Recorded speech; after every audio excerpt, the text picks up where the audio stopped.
Well, something I've heard from you in like, we haven't had too many conversations, but something I've picked up is you talk a lot about patience.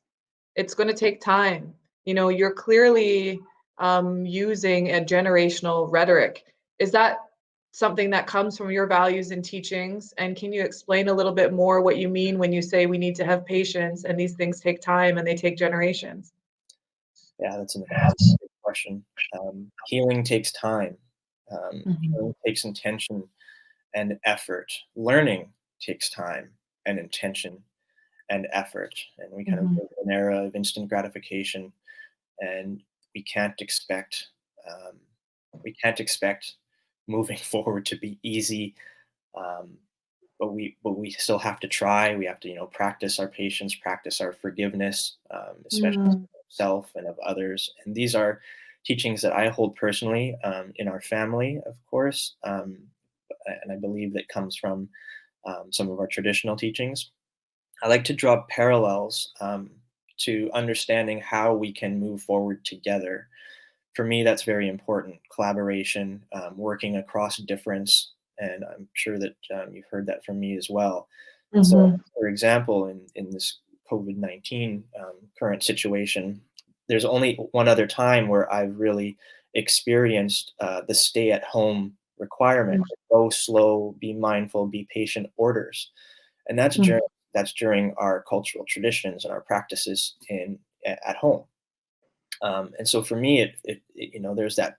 I draw that personal connection to those lessons and teachings, and if those lessons and teachings are coming from our ceremony, we know that they come from a place of spiritual and natural law. And so we learn about this from that observation, and this is how I tie it back to conservation for me: is that we observe and learn from, and be in our language hahopad by the natural world. And so some people might find that inconsiderate because people are suffering and as a result of this circumstance. Um, from my personal perspective, we have been violating these natural laws, and we've been breaking protocols that were established with life-giving forces over a great deal of time.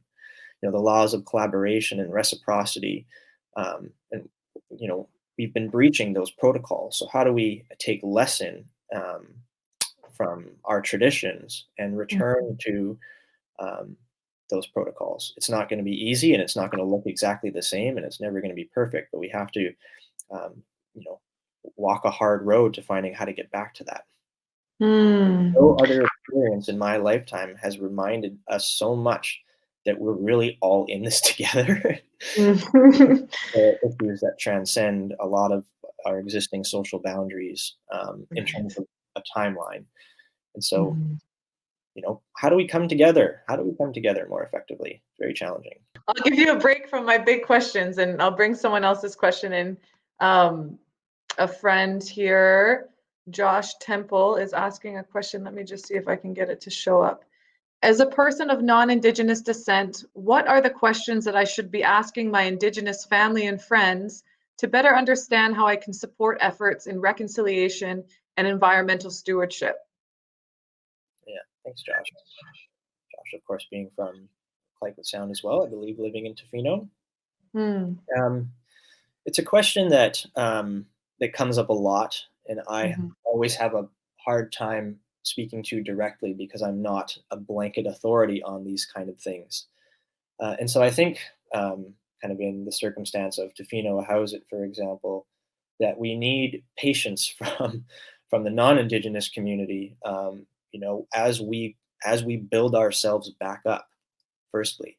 And so, Mm. often people want to reach out and offer support because they have, personal attachment and commitment to, environmental stewardship in a particular place. And what we really want to do is be sensitive to kind of the growing that back in our home communities.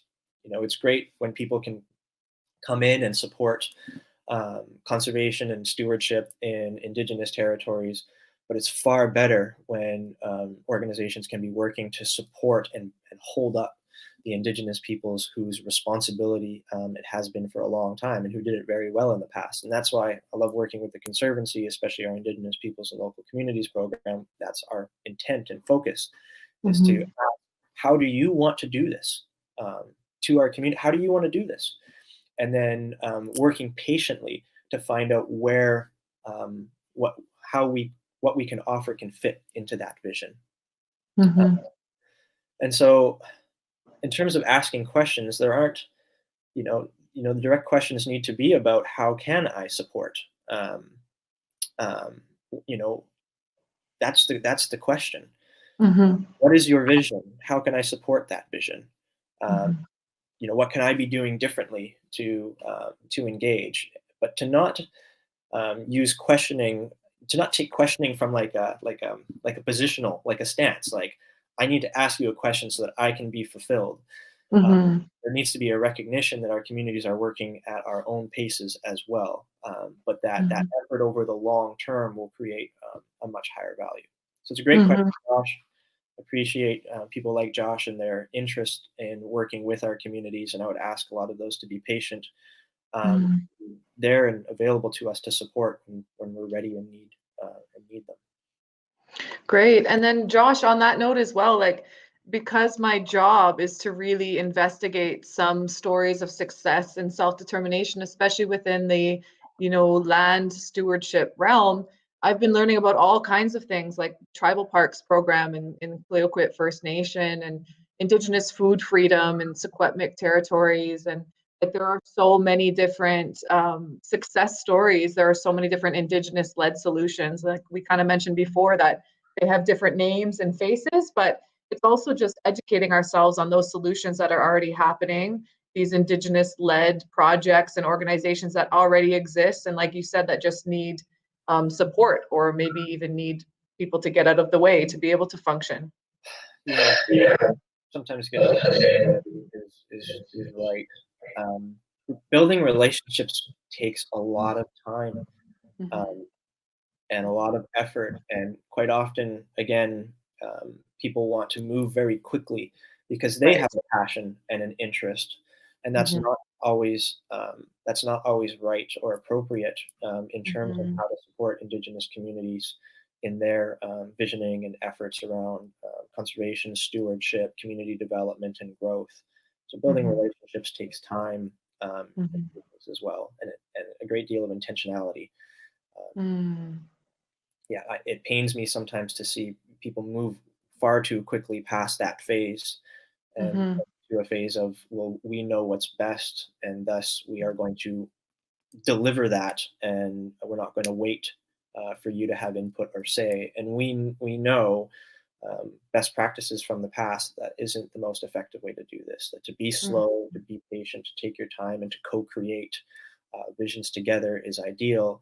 And when Mhm. and where that is not available to non-Indigenous community, to practice patience and practice Mhm. support. Support doesn't Mhm. just come in terms of dollars or direct support. Sometimes support is, as you said, getting out of the way or stepping back and Mhm. having faith and trust in our governments and our systems and our cultures and our processes. Thank you. We have a couple more comments I want to make sure to address. Just as a follow-up, Josh has said here, thank you, Tyson and Emilee. That was a very insightful answer. Patience is a practice that does not always manifest easily in non-Indigenous culture. Supporting tribal parks programs and working on environmental projects in traditional territories in partnership with local First Nations has been a huge learning process for me. Navigating these questions is sometimes difficult, but deeply illuminating. Thank you for your comments. Yeah, And Josh. then, Sorry, sorry, just go ahead. look forward to the next time with Josh in the future. Sometimes these learning processes are intergenerational. Again, we Mhm. are coming out of, as Indigenous peoples, and it's still happening.